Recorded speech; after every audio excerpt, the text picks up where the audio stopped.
In the quiet farmlands of the American West, a sworn statement surfaced that described a ritual so invasive and humiliating it shattered every assumption about faith, marriage, and obedience in the early 20th century. What investigators read was not rumor. It was testimony. Before we continue, what is the darkest case you have ever heard or personally encountered?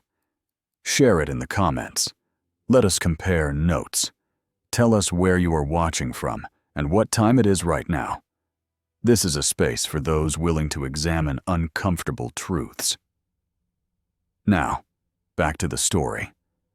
In the early months of 1915, a sealed deposition arrived at a county courthouse through a circuit clerk. It was handwritten, notarized, and signed by a former member of a secluded religious fellowship that had operated for years beyond public notice. The writer did not ask for protection or forgiveness. Instead, the document read like a careful record, restrained in tone, but heavy with consequence. The affidavit described a doctrine known within the group as sacred lineage. According to the witness, this teaching required families to surrender deeply personal aspects of their household life to religious authority. Certain individuals were assigned elevated roles under prophetic instruction, and their involvement was presented as spiritually necessary. Refusal was labeled rebellion. Compliance was praised as obedience. Local officials were unprepared for what they were reading. Religious communities were not uncommon in the region, nor were unconventional beliefs.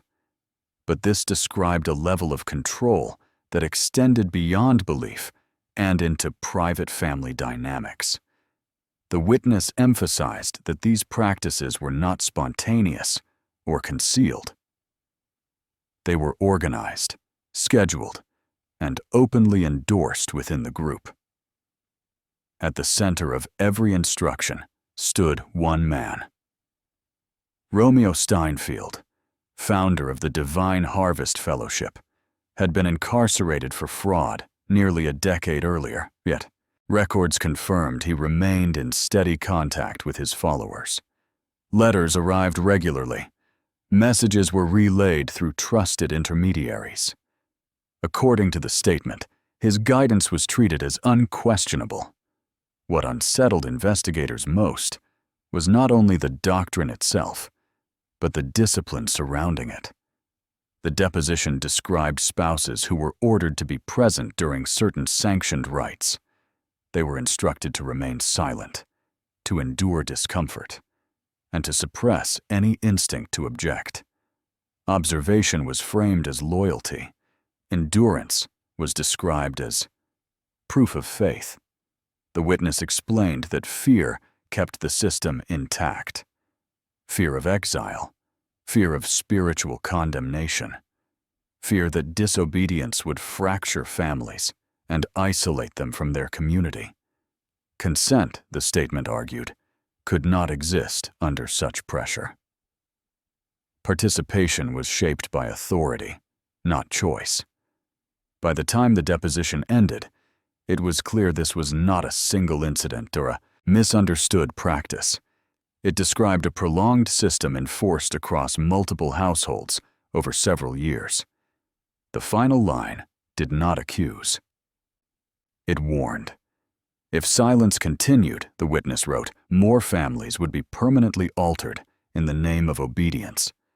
The document was logged, copied, and quietly forwarded. What followed would dismantle an entire community built on submission, secrecy, and control. Romeo Steinfield was already a revered figure when the iron gates closed behind him. He had founded the Divine Harvest Fellowship in the closing years of the 19th century, drawing followers from isolated farming towns with sermons that promised protection from a coming reckoning. Obedience, he taught, was the only shelter. Those who submitted fully would be spared when judgment arrived. His arrest in the spring of 1905 shocked the community, but did not weaken his authority. The charges were practical, not spiritual. Land fraud, misappropriation of donations, false titles. To his followers, the conviction only confirmed his warnings. They believed the outside world feared him because he spoke truths it could not control. Steinfeld was sent to a state penitentiary, a rigid stone institution where correspondence was monitored and movement tightly regulated. Yet confinement changed little. He adapted quickly, learning how to shape his influence within the limits imposed on him. Letters became his sermons, visits became ceremonies. Trusted members acted as carriers, memorizing instructions when words could not be written. Prison records later showed a steady flow of approved mail addressed to the fellowship. The language was careful, layered with symbolism and scripture. Nothing overt enough to alarm officials, yet clear to those trained to read between the lines. Steinfeld's authority did not rely on proximity. It relied on belief. Distance only sharpened it. Within the community, his imprisonment was reframed as sacrifice. He was described as a shepherd suffering for his flock. His words were read aloud during gatherings. Decisions were deferred until his guidance arrived. Marriages, livelihoods, even disputes between neighbors were settled according to his interpretation of divine will. What made Steinfeld dangerous was not charisma alone, but structure. He insisted on hierarchy. Every household answered to a local overseer. Every overseer answered to him. This chain ensured obedience without constant supervision. By the time his letters reached the settlement, the ground was already prepared. Former members later testified that his influence grew more intense after incarceration. Deprivation hardened his theology. His writing became more absolute, more focused on purity and submission. Doubt was no longer a weakness. It was a sin. Those who questioned him were warned that rebellion invited catastrophe, not only for themselves, but for their families. Authorities assumed prison neutralized threats. In Steinfeld's case, it concentrated them. From behind bars, he no longer faced everyday human resistance.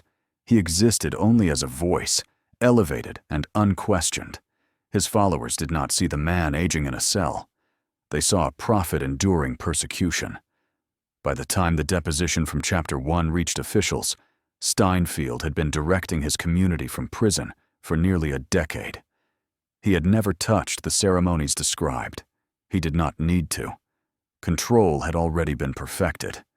The walls that confined him did nothing to contain what he set in motion. The shift did not happen all at once. At first, Steinfeld's letters spoke only of renewal and order, themes his followers had heard for years. But beginning in the later months of 1912, the language changed. Words like purity, inheritance, and continuity began appearing with greater frequency. What sounded abstract at first soon became personal. Members were told that faith was not only belief, but legacy. Steinfeld wrote that divine intention did not end with prayer or obedience. It was carried forward through blood. Families were encouraged to reflect on their lineage, their perceived strengths, and their failures. This framing planted quiet doubt. Some men began questioning their worth without ever being told to do so directly. Local overseers gathered households for readings of these letters. Discussion followed, guided carefully toward agreement. Steinfeld warned that the world beyond the fellowship was corrupted and decaying. To survive what was coming, the community needed strength that extended beyond the present generation. Children, he wrote, were not merely blessings. They were vessels of destiny. The doctrine became more explicit over time. Certain men were identified as possessing what Steinfeld called ordained seed. The criteria were never fully explained, only asserted. Spiritual discipline, physical health, unquestioning loyalty. The designations created a new hierarchy that unsettled many marriages, though few dared voice discomfort. Husbands were reassigned a new spiritual role. They were told that fatherhood was not defined by biology, but by devotion. A man's true test was whether he could set aside pride for divine purpose. To support conception without claiming ownership was presented as the highest form of sacrifice. Women received separate instruction. They were told that submission during conception was sacred duty, not personal choice. Bearing a child from ordained seed was framed as participation in prophecy. Refusal was described as fear, masquerading as morality. Acceptance was praised as courage. What made the doctrine effective was its pacing. No one was asked to comply immediately. Instead, the idea was normalized through repetition. Testimonies were shared during gatherings, always vague, always reverent. Couples were encouraged to pray privately, then report their readiness through overseers. By the time the term sacred lineage was openly used, resistance had already been weakened. Questioning the doctrine meant questioning Steinfield's authority. Questioning him meant risking isolation from the only community many members had ever known. Former followers later explained that the most powerful tool was reframing.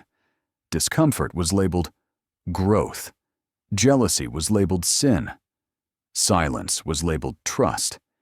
Each emotional response was redirected until individuals no longer trusted their own reactions. Steinfield never described the process in explicit terms. That restraint was intentional. Followers filled in the gaps themselves, guided by suggestion and fear. When instructions finally came for specific households, they felt inevitable rather than shocking. The doctrine did not announce itself as cruelty.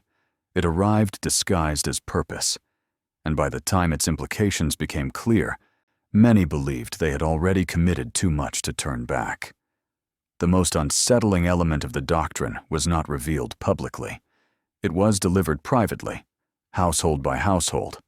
Once Steinfield and his overseers were confident obedience had already taken root. The instruction was presented as clarification, not escalation. Husbands were told there was one final expectation attached to sacred lineage. They were required to witness. Steinfield framed the requirement as a spiritual threshold. A man, he wrote, could not claim true submission unless he surrendered the instinct to control. Presence mattered. Absence, he warned, allowed doubt to survive. To witness was to confront ego directly and lay it aside. Only then could a family be considered fully aligned with divine will. Overseers reinforced the message with calm authority. They reminded husbands that marriage was not ownership. Love, they said, was proven through trust. Watching was described as support, not punishment. Any discomfort was portrayed as evidence that the test was working. The language was precise and disarming. No force was threatened.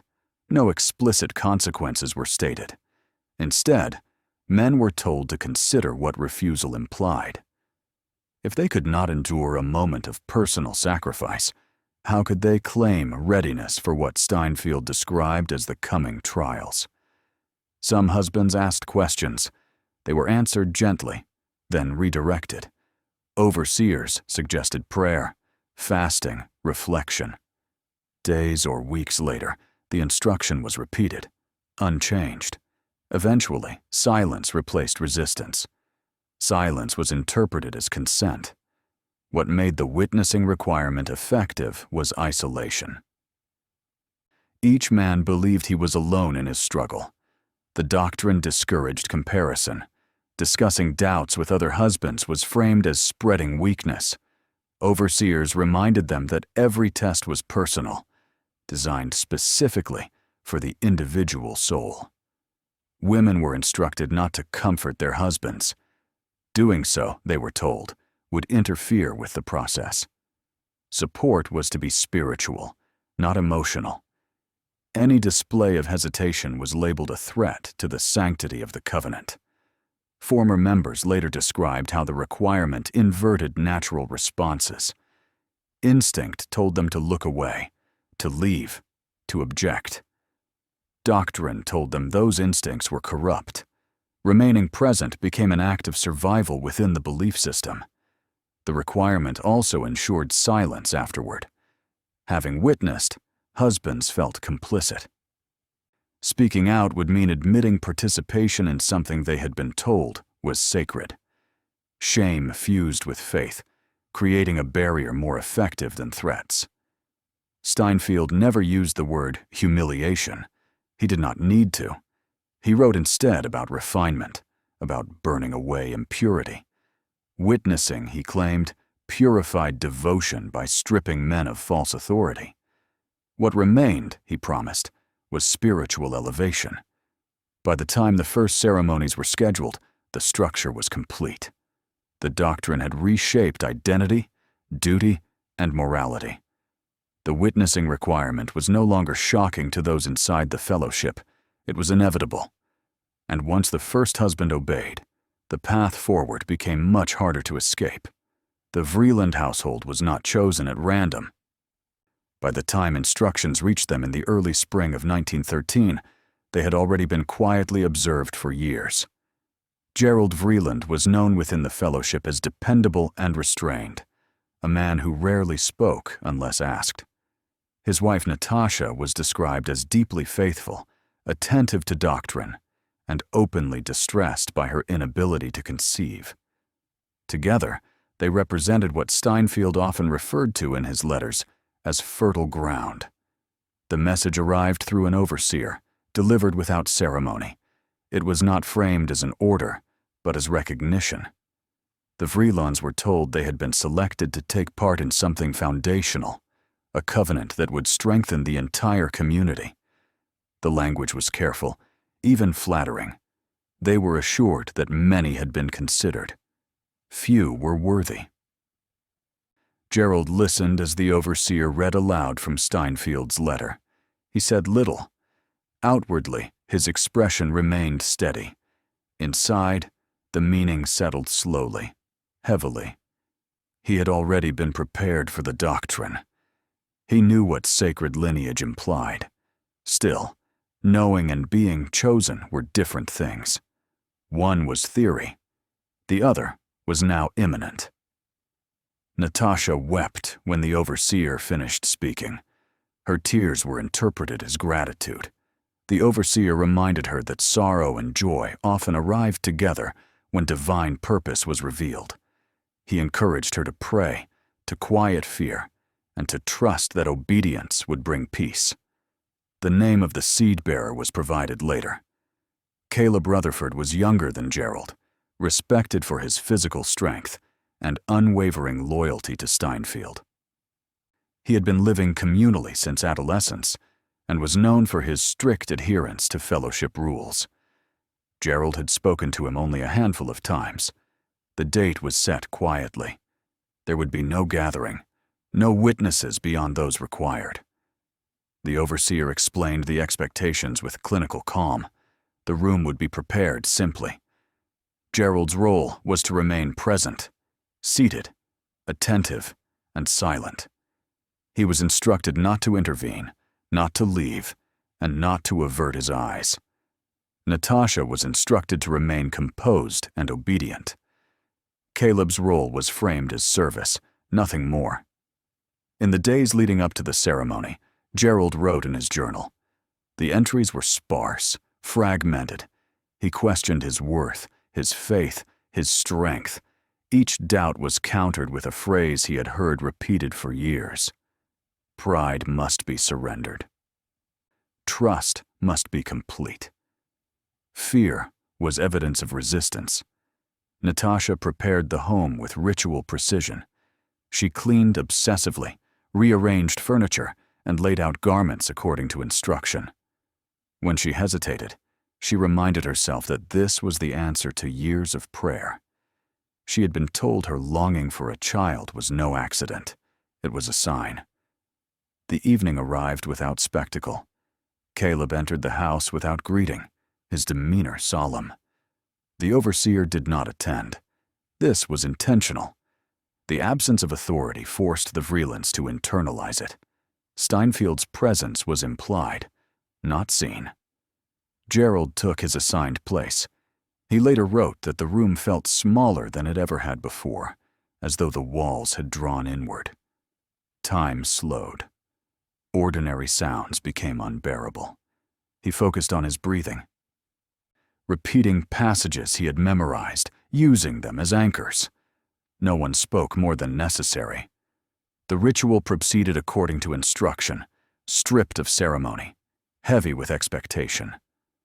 Gerald remained seated, exactly as he had been told.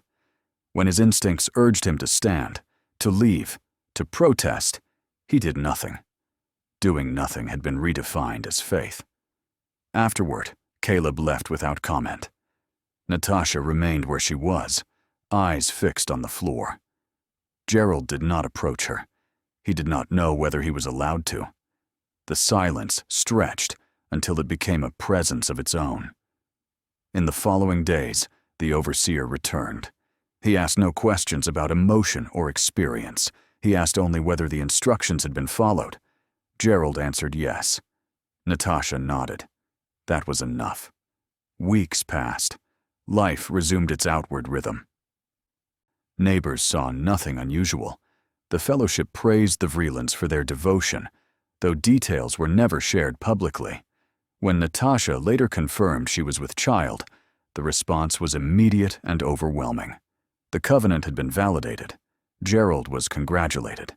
He was told his obedience had secured his household's future. He accepted the praise without expression.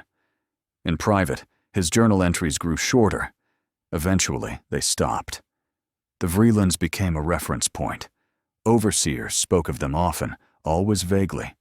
Their obedience was cited as proof that the doctrine worked. Other couples listened. Some felt hope. Others felt dread. Few understood that what had happened was only the beginning. Once the first household complied, the fellowship crossed a threshold it could not retreat from. The doctrine was no longer theoretical. It had been enacted. And in that enactment, a precedent was set, one that would quietly reshape every marriage that followed. After the Vreeland household, nothing was announced publicly, yet everything changed. Within the fellowship, obedience had acquired a visible example. The doctrine of sacred lineage was no longer theoretical or symbolic. It had produced a result, and results carried weight that sermons never could. Overseers did not need to persuade as forcefully as before. They only needed to point, gently, toward what had already been done. In the months that followed, Steinfeld's letters increased in frequency. They were longer now, more detailed, and focused less on warning and more on instruction. He wrote of order, of alignment, of the dangers of hesitation. He reminded overseers that divine work required discipline, not enthusiasm. Emotions, he warned, were unreliable guides. Structure was the only safeguard against failure. Households were evaluated quietly. Overseers kept notes, not written records, but mental tallies of loyalty, marital stability, and vulnerability. Couples who struggled with infertility were watched closely. So were men who demonstrated extreme devotion, or, conversely, quiet insecurity. Steinfeld's system thrived on imbalance. The more a household feared loss or inadequacy, the more effective the doctrine became. Selection followed no schedule that members could discern. A couple might be approached weeks after the birth of the Vreeland child, or years later. This unpredictability prevented collective resistance. No one knew who might be next, which encouraged compliance across the entire fellowship. Even those not chosen felt implicated. Silence became a form of preparation. When overseers approached new households, they mirrored the language used with the Vreelands. The tone was calm, affirming, and deliberate. Couples were told they had been noticed. Their faith had been observed. Their willingness to serve was no longer hypothetical. This framing transformed fear into obligation. Refusing would not merely disappoint leadership, it would expose doubt. Steinfeld maintained control through distance. From his cell, he approved every pairing. He selected seed-bearers based on loyalty and availability, not personal connection. This detachment reinforced the idea that the doctrine was impersonal, governed by divine logic rather than desire. Those chosen as seed-bearers were reminded constantly that their role was functional, not relational. Any sense of pride was condemned swiftly. The witnessing requirement remained central. Overseers enforced it with precision. Husbands were instructed exactly where to sit or stand. They were reminded of their role repeatedly in the days leading up to each ceremony. Any attempt to renegotiate terms was treated as spiritual confusion, not dissent. What emerged was a pattern. Each ceremony followed the same structure, stripped of variation. This repetition dulled shock and normalized compliance. Participants began to describe the experience using the same phrases, echoing Steinfeld's language. Words like duty, surrender, and refinement replaced personal description. Individual experience dissolved into collective script. The impact on marriages was immediate, but rarely visible from the outside. Couples learned to separate public devotion from private distance. Husbands withdrew emotionally, uncertain how to articulate what they had witnessed. Wives struggled with conflicting beliefs, torn between doctrine and instinct. Communication narrowed to logistics and scripture, avoiding anything that might surface unresolved feeling. Despite this, the fellowship outwardly flourished. New children were celebrated as evidence of divine favor. Communal gatherings grew larger. Songs and prayers emphasized unity and sacrifice. To outsiders, the community appeared disciplined and harmonious. Few suspected the cost paid behind closed doors. Steinfeld encouraged this contrast. In his letters, he warned that scrutiny would increase as the fellowship succeeded. He framed external attention as persecution. Members were told that secrecy was protection, not deception. Sharing details with outsiders was framed as betrayal of sacred trust. As the program expanded, enforcement tightened. Overseers conducted follow-up visits, ensuring that husbands remained silent and compliant. Any sign of distress was addressed with counsel, never with permission to withdraw. Men who showed visible strain were reminded that weakness was temporary, but disobedience was eternal. By 1917, multiple households had participated. None had withdrawn publicly. This absence of resistance was cited as proof that the doctrine was sound. Steinfeld used this apparent unanimity to push further, encouraging faster implementation and less discussion. Faith, he wrote, should not require reassurance. Yet cracks were forming. Some husbands began exhibiting signs of deep withdrawal. They avoided gatherings, limited speech, and showed little interest in communal activities. Overseers responded by increasing oversight, pairing such men with mentors who reinforced doctrine rather than addressing distress. Women, too, began to fracture internally. Some clung more tightly to belief, interpreting discomfort as temptation. Others began confiding quietly in one another, though never in groups. These conversations were cautious, filled with pauses and unfinished thoughts. Fear kept them brief. The children born through sacred lineage became symbols rather than individuals. Their origins were never discussed openly, yet everyone understood their significance. They were presented as proof of obedience rewarded. Their presence added pressure to every household not yet chosen. Steinfeld, from prison, sensed both success and instability. His letters grew more urgent. He warned against complacency. He urged overseers to act decisively, to prevent doubt from spreading. Control, he believed, must be maintained through consistency. By the time authorities would later reconstruct this period, It was clear that the system had become self-sustaining. Steinfeld no longer needed to persuade. The structure enforced itself. Fear, belief, and silence formed a closed circuit, one that trapped families long after the initial shock had passed. What began with one household had become a pattern. What had been presented as sacrifice had evolved into obligation. And with each new ceremony, the fellowship moved further from the point where retreat was possible, even for those who had begun to understand the cost. By the time the fellowship entered the later months of 1917, the consequences of sacred lineage could no longer be contained by doctrine alone. The structure still held, outwardly intact, but the people inside it were changing in ways that could not be fully disguised. What had begun as obedience now manifested as erosion, slow and uneven, affecting households differently but relentlessly. The husbands bore the most visible strain. Many had complied without protest, believing that endurance was temporary and meaning would follow. Instead, time deepened the injury. They struggled to reconcile the role they had been forced to assume with the identity they had lived by before. Some became withdrawn, speaking only when necessary.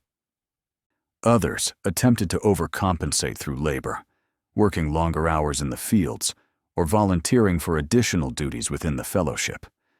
Exhaustion became a refuge. It dulled thought and delayed confrontation with memory. Sleep was another casualty. Several men later described nights marked by restlessness, waking repeatedly without knowing why. They avoided their beds, lingering near doorways, or pacing outside after dark. These behaviors were noticed, but rarely questioned. Overseers interpreted them as signs of spiritual refinement rather than distress. Wives experienced a different kind of fracture. Many had entered the doctrine believing it would resolve years of longing or inadequacy. When the promised clarity failed to arrive, confusion took its place. Some felt genuine attachment to the belief that their sacrifice served a greater purpose. Others carried a quiet sense of violation they didn't know how to name. Expressing such feelings felt dangerous. Doubt, they had been taught, was contagious. Communication within marriages narrowed. Conversations avoided anything related to the ceremonies. Practical matters were discussed. Scripture was quoted. Silence filled the rest. Couples learned to coexist without truly connecting, each guarding thoughts that felt incompatible with faith. The fellowship did not lack for guidance, but its guidance was one-directional. When distress surfaced, overseers responded with counsel rooted in doctrine. Husbands were reminded that witnessing was an act of purification. Wives were reminded that discomfort was a test of devotion. No one was permitted to frame their experience as harm. Language itself became restricted. Without words, reflection stalled. Some men sought relief through confession, admitting to feelings of anger or confusion. These admissions were reframed as personal weakness rather than responses to coercion. They were encouraged to repent for their thoughts, not to question the system that produced them. Repetition of this pattern trained members to distrust their own reactions. Over time, the emotional toll began to affect daily functioning. Tasks once performed with ease became difficult. Simple decisions felt overwhelming. Several husbands reported a persistent sense of detachment, as though observing their own lives from a distance. This dissociation was never recognized as such. It was praised as humility. Wives, too, showed signs of strain. Some became overly compliant, clinging tightly to rules as a way to regain control. Others withdrew socially, avoiding gatherings where praise for obedience felt unbearable. Their distress often surfaced indirectly, through illness, fatigue, or sudden emotional outbursts that surprised even them. Children born during this period added another layer of complexity. They were celebrated publicly, Yet their presence intensified private conflict. For some husbands, caring for a child conceived through sacred lineage deepened feelings of disconnection. They were told that fatherhood was spiritual, not biological, but the distinction offered little comfort. Love existed alongside resentment and grief, emotions that could not be expressed without condemning oneself. The fellowship's emphasis on unity discouraged acknowledgement of these struggles. Public gatherings grew more rigid in tone. Testimonies focused on obedience and gratitude. Members learned which phrases were safe to repeat. Authentic expression became rare. A few sought help beyond the fellowship, though such attempts were risky. Local physicians were consulted for insomnia or anxiety, but explanations remained vague. Without language to describe coercion, symptoms were treated as individual maladies rather than collective harm. Ministers outside the fellowship were avoided, viewed as spiritually compromised. The psychological toll also altered power dynamics within households. Some husbands became increasingly passive, deferring all decisions to overseers or their wives. Others exhibited irritability, snapping over minor issues, then retreating into guilt. Wives often absorbed this volatility silently, fearing that conflict would invite scrutiny. Overseers monitored these changes closely. Any sign of potential defiance was addressed quickly. Additional counsel was offered. Visits increased. Privacy diminished. The very mechanisms that caused distress were reinforced in the name of stability. What made this period especially dangerous was normalization.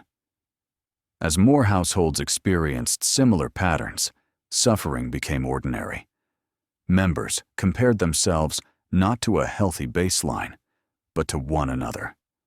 If everyone struggled, struggle must be part of the path. Steinfeld's letters during this time acknowledged hardship only to reinterpret it. He wrote that true transformation was never comfortable. He warned against mistaking pain for error. Endurance, he insisted, was evidence of alignment. His words arrived regularly, steady and authoritative, shaping interpretation before questions could form. Yet beneath the surface, a quiet reckoning was building. Some husbands began to fear not punishment, but permanence. They realized the effects were not fading. The memories did not dull. The distance within their marriages did not close. The promised peace remained elusive. For a few, despair deepened into dangerous territory. They withdrew entirely, neglecting responsibilities, showing little interest in future planning. Others expressed a longing to disappear, phrasing it as a desire for rest or silence. Such statements alarmed those close to them, but intervention remained limited to prayer and discipline. Wives who noticed these shifts felt trapped between concern and fear. Seeking help outside the fellowship risked exposure. Speaking openly within it risked accusation. Many chose silence, hoping indifference would eventually yield relief.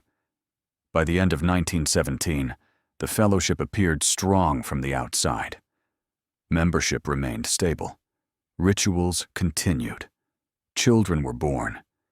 Yet internally, fractures multiplied. The doctrine had succeeded in enforcing obedience, but at a cost it could no longer fully conceal. The psychological toll did not announce itself with collapse.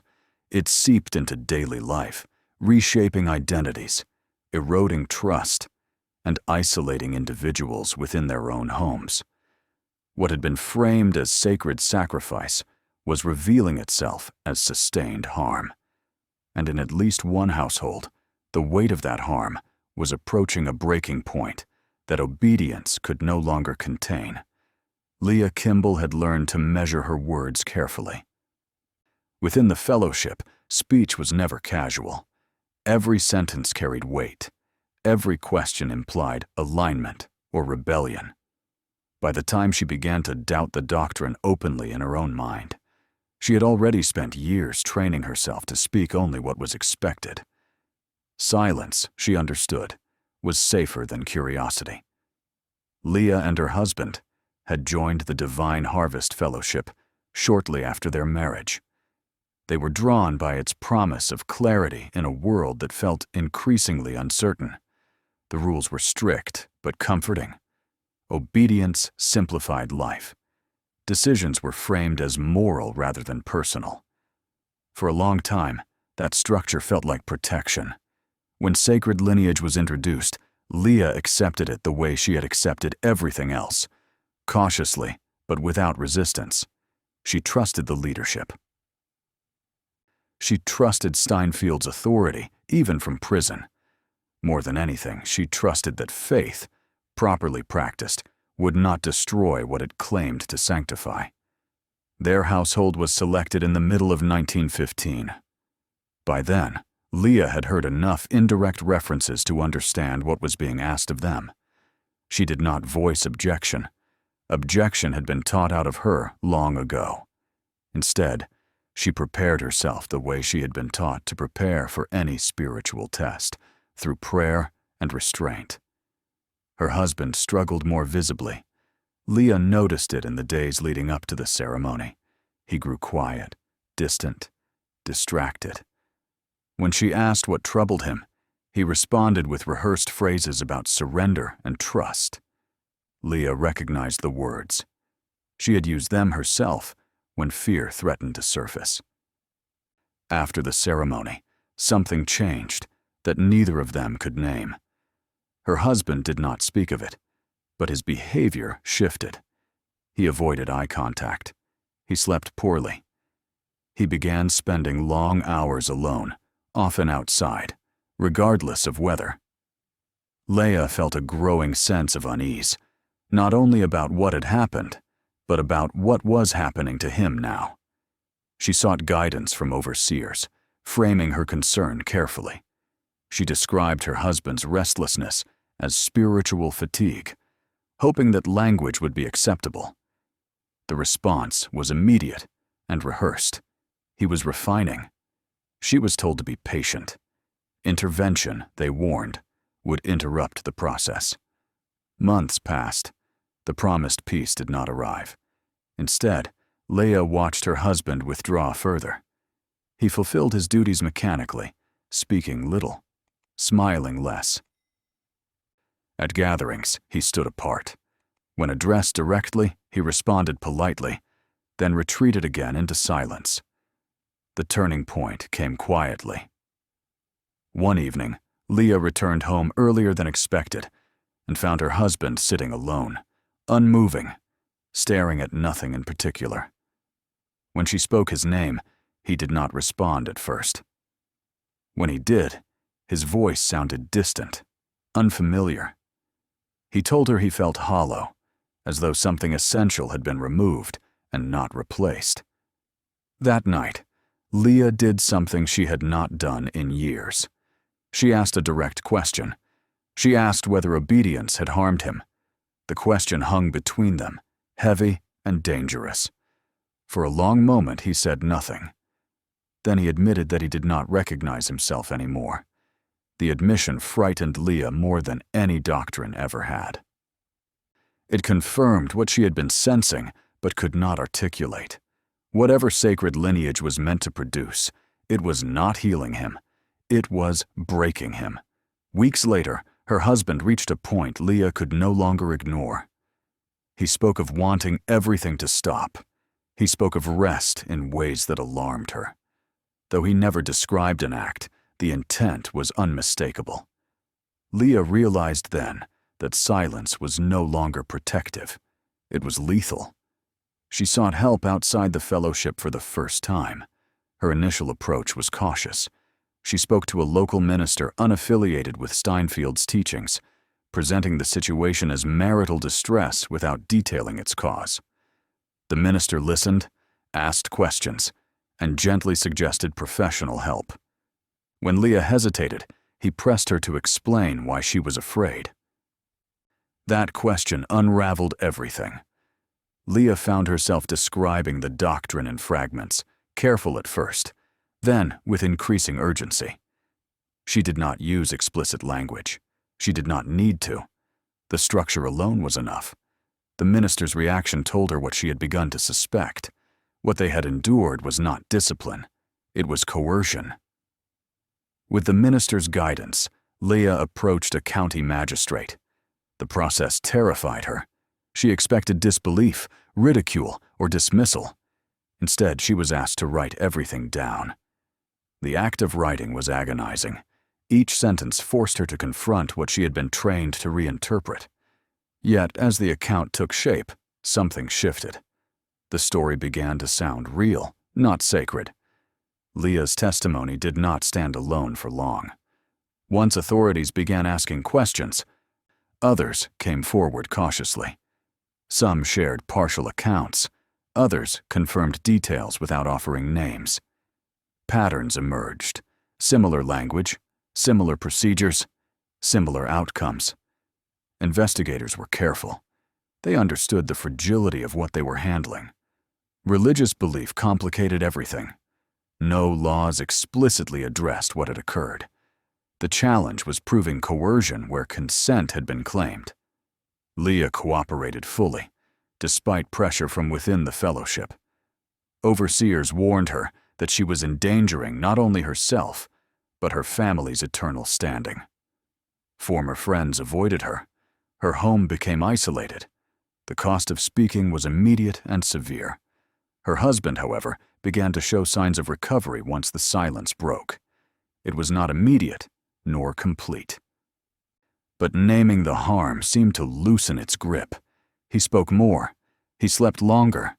He began to imagine a future that did not revolve around obedience. As the investigation widened, it became clear that Steinfeld's influence extended beyond what Leah had known. Similar doctrines had been introduced in affiliated settlements, adapted to local conditions. Sacred lineage was not an isolated belief. It was a system. Leah's decision to speak marked a shift the fellowship could not reverse. Once doubt entered the public record, control weakened. Members who had endured quietly began to see their experiences reflected elsewhere.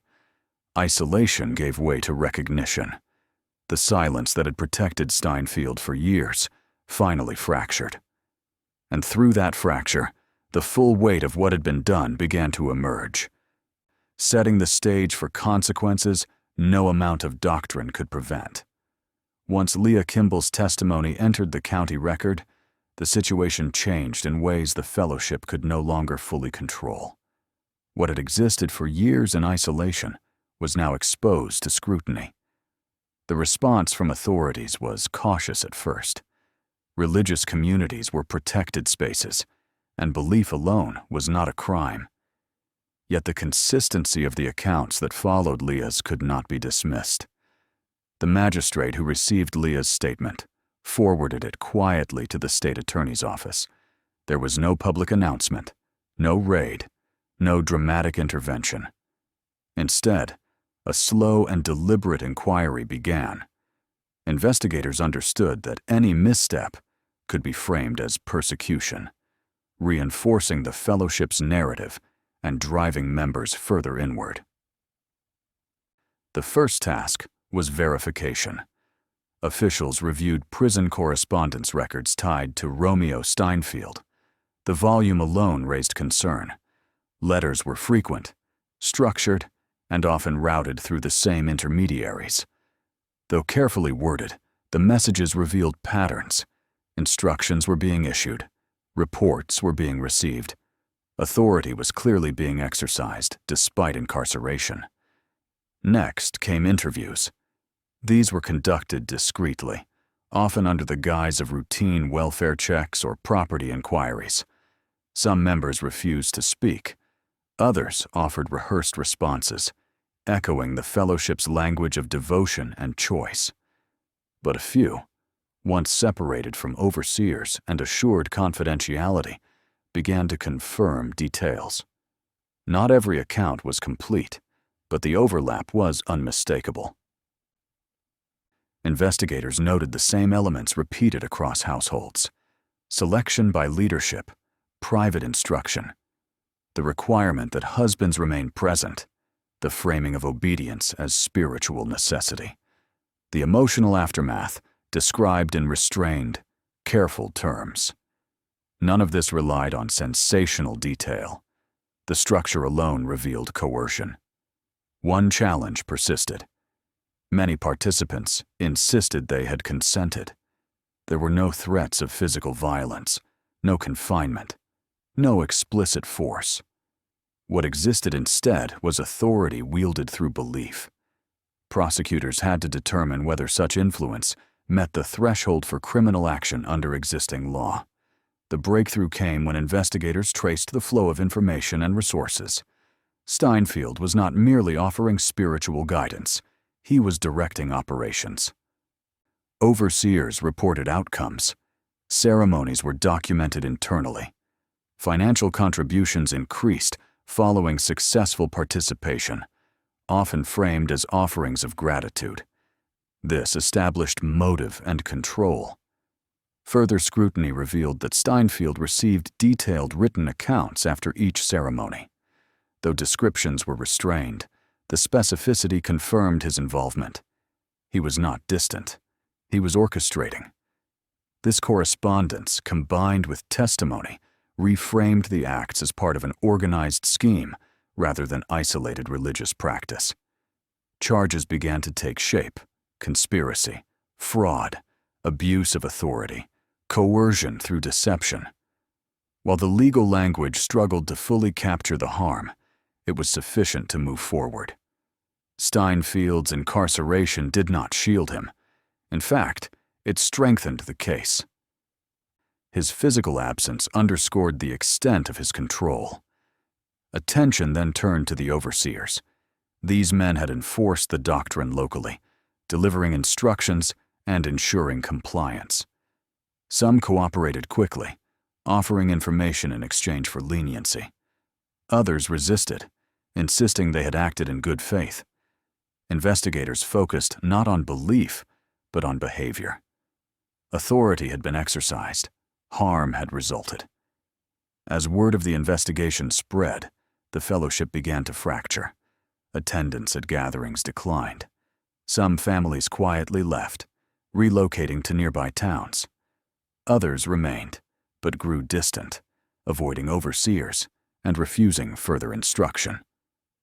The unity that had once sustained the system weakened under the weight of exposure. Steinfeld responded from prison with urgency.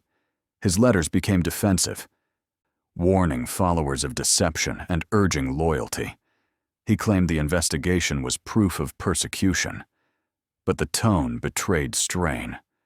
For the first time, his authority was being challenged by an external force that doctrine could not easily dismiss. By the time formal charges were filed in the later months of 1918, the fellowship was no longer cohesive. Public hearings were scheduled. Depositions were taken. The proceedings were restrained, but devastating.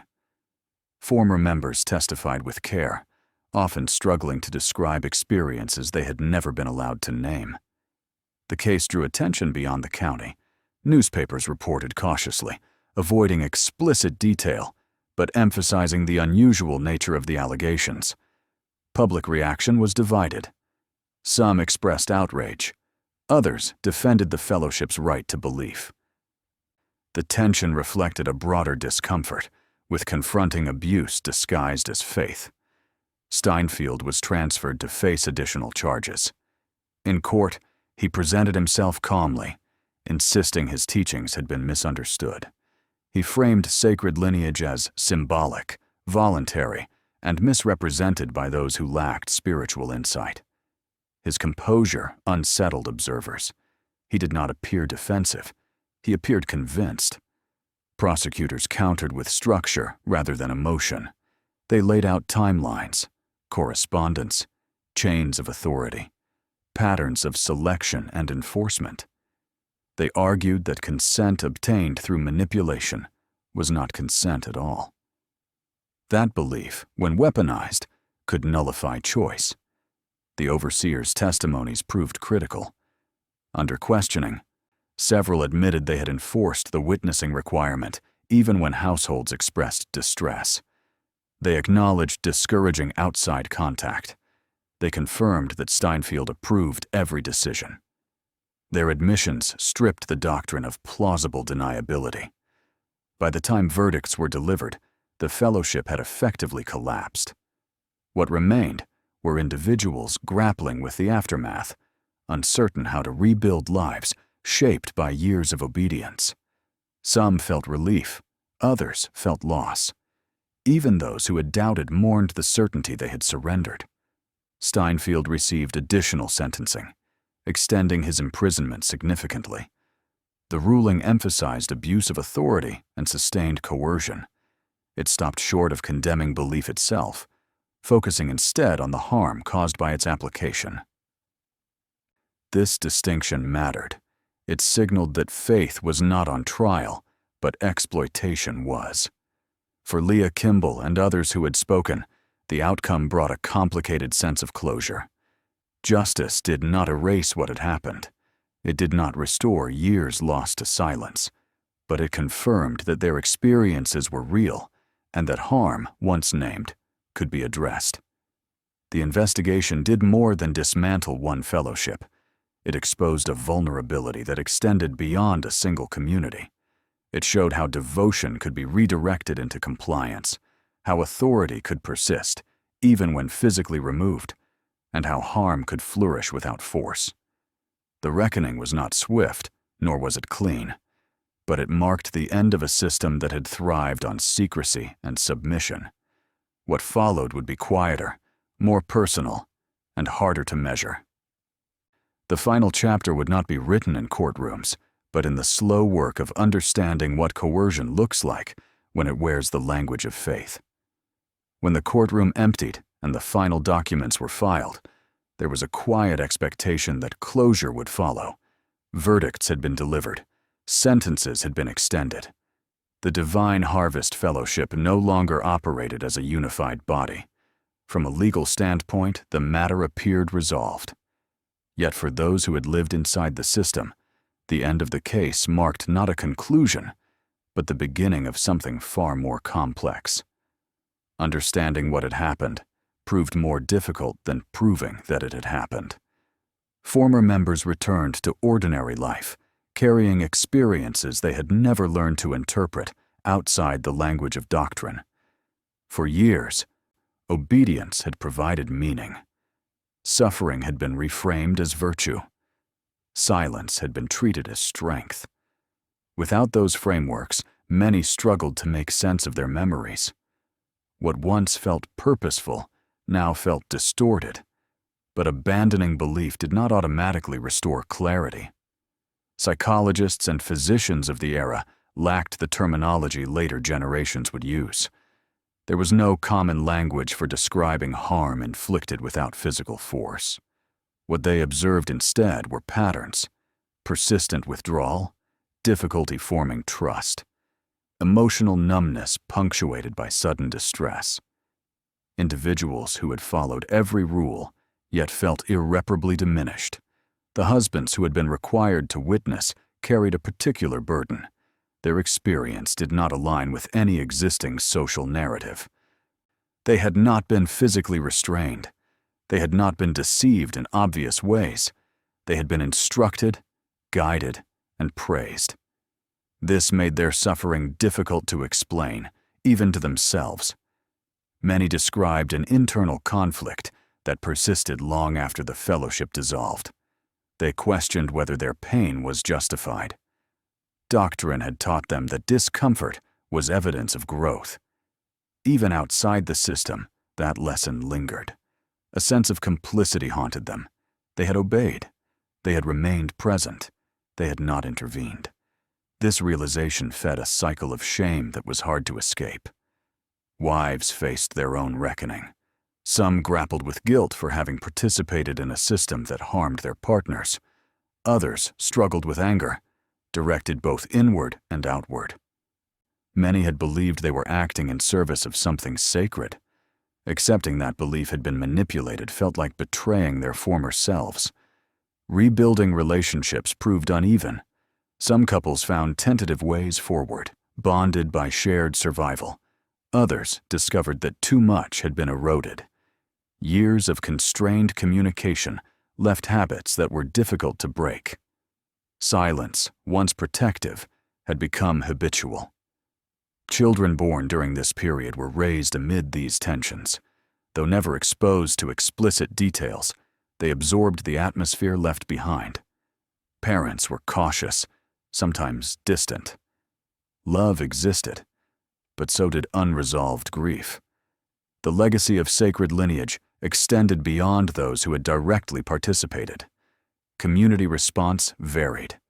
In nearby towns, reactions ranged from sympathy to skepticism. Some viewed former members as victims. Others regarded them with suspicion, struggling to understand how such practices could have occurred without force. This ambiguity compounded isolation. Survivors found themselves explaining not only what happened, but why they had stayed. Public discourse focused heavily on Romeo Steinfeld. His role was undeniable, and condemnation of his actions provided a focal point for outrage. Yet for many former members, this emphasis felt incomplete. Steinfeld had created the doctrine, but the system had been sustained by structure, belief, and collective silence. Removing one man did not erase the conditions that allowed him to wield such power. Legal scholars examining the case highlighted this complexity. They noted that the acts themselves existed in a gray space between belief and exploitation. Consent had been claimed, yet evidence demonstrated that choice had been shaped by fear of spiritual annihilation. This challenged prevailing assumptions about autonomy. It forced uncomfortable questions about how authority functions when it is moral rather than physical. Religious leaders outside the fellowship responded defensively at first, wary of guilt by association. Over time, however, some acknowledged the need for accountability within spiritual communities. Sermons began addressing the dangers of unchecked authority. Discussions about consent and conscience entered spaces where they had previously been avoided. The case also influenced how authorities approached similar communities. Investigators learned to look beyond surface compliance. They paid closer attention to hierarchy, isolation, and control of information. The Divine Harvest Fellowship became a reference point, not as an anomaly, but as a warning. For survivors, healing was not linear. Progress came in increments, often followed by setbacks. Small victories mattered. Sleeping through the night. Speaking openly without fear of correction. Making choices without seeking permission. These acts, mundane to outsiders, represented reclamation of autonomy. Some former members sought to preserve parts of their faith, separating belief from obedience. Others abandoned religion entirely, unable to disentangle it from harm. Both paths were fraught. Faith had once provided certainty. Its absence left questions that did not yield easy answers. Leah Kimball, whose testimony had initiated the investigation, found herself navigating an unexpected role. She became a point of contact for others seeking understanding. Her home received letters from former members scattered across the region. Some thanked her. Others expressed anger, blaming her for the collapse of the only life they had known. Leah read every letter. She understood both responses. She, too, wrestled with doubt. Speaking out had saved her husband, but it had also cost her community. She wondered often whether another path might have existed. Over time, she learned to accept that silence had not been neutral. It had been sustaining harm. Her husband continued to recover slowly. The change was not dramatic, but it was steady. He began engaging with work again, finding solace in routine. He spoke more freely, though certain memories remained difficult to approach. They learned to communicate without scripture, as intermediary. a process that felt both liberating and disorienting. The broader impact of the case extended into academic circles. Sociologists examined the fellowship as an example of moral domination. They described how authority, when framed as divine, could bypass skepticism entirely. When obedience was linked to identity, refusal became psychologically unthinkable. One recurring observation emerged across analyses. Coercion did not rely on violence, it relied on trust.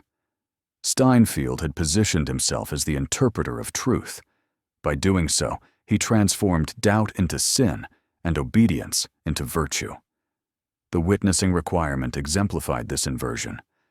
What should have triggered resistance instead reinforced submission.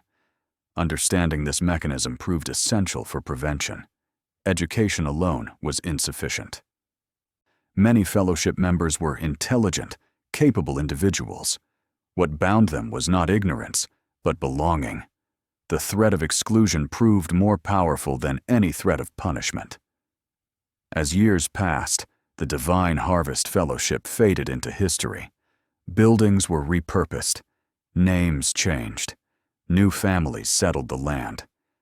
Yet the story endured in fragments, carried by those who had lived it and those who studied it. What remained most difficult to confront was the nature of consent itself. The case forced a re-evaluation of how freely a choice can be made within a closed system. It challenged the assumption that adults are always autonomous simply because no physical force is visible. For the husbands who had been required to watch, recognition came slowly. Society had little language for their experience. They were not widely acknowledged as victims. Many learned to carry their story quietly, sharing it only with those who had lived something similar. Over time, some found meaning in speaking publicly, cautiously, framing their experience as warning rather than confession. Others chose privacy, focusing on rebuilding rather than revisiting. Both responses were valid. Healing did not demand exposure.